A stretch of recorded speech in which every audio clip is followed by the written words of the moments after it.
ඔයාලා හැමෝටම සුබම සුබ දවසක්. අද අපි ඉන්නේ ඓතිහාසික තිස්ස මහාරාම පුදබිමේ.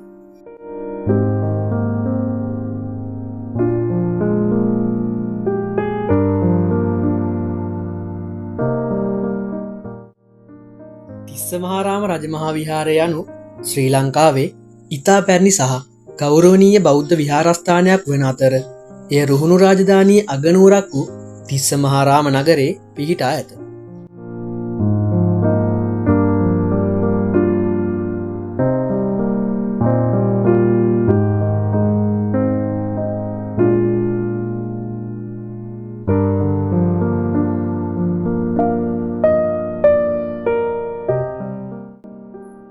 මෙම විහාරය ගාමිණී අබේ රජතුමා විසින් ක්‍රිස්තුපූර්ව දෙවන සියවසේදී ඉදිකරන ලද බව ඉතිහාසය පවසනවා.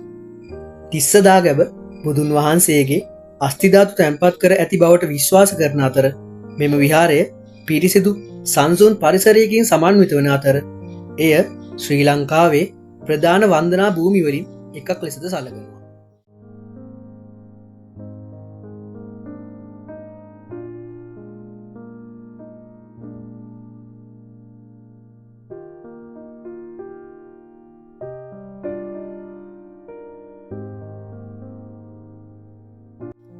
තිස්සදාගැබ ලෙස හඳුන්වන විශාල ස්තූපයද මෙහි විශේෂ ලක්ෂණයක්. මෙය රුහුණු මහා වංශය හා බෞද්ධ සංස්කෘතියට දැඩිව බැඳී ඇති දේපලක් ලෙස සලකනවා.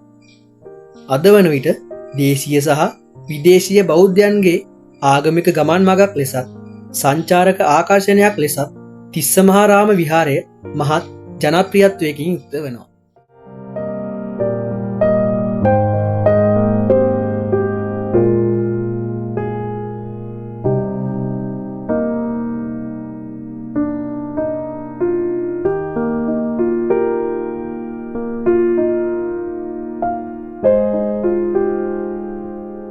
එහෙනම් අපිත් එක්ක දිගටම රැඳිලා ඉන්න.